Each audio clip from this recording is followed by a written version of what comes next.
Hello everyone, welcome to new blog. তো good morning. সকাল সকালে যে ক্যামেরা হাতে নিয়ে ঘুম থেকে উঠলাম, তো উঠে দেখি মা আজকে দিয়ে সবজি কেটে দিচ্ছে, আর আমি আজকে একটু বেলা করে উঠে গেছি।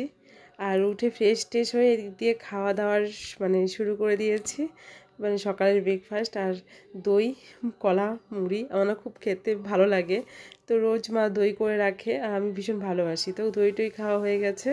তো এদিকে আমি রান্নাটা বসিয়ে দিয়েছি, মা সবজি কেটে দিচ্ছে।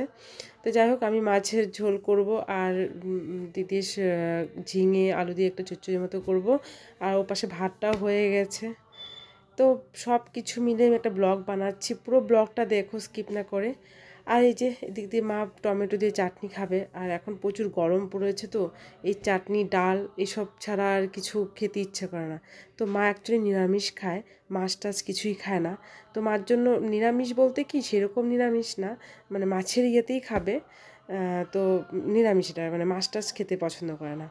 যাই হোক, এদিকে আমি বাবাইয়ের জন্য খাওয়া রেডি করছি, কারণ বাবাই এখনও ঘুমাচ্ছে। ও ঘুম থেকে উঠে খিদে পাবে, তার জন্য খাবারটা আগে রেডি করে নিচ্ছি।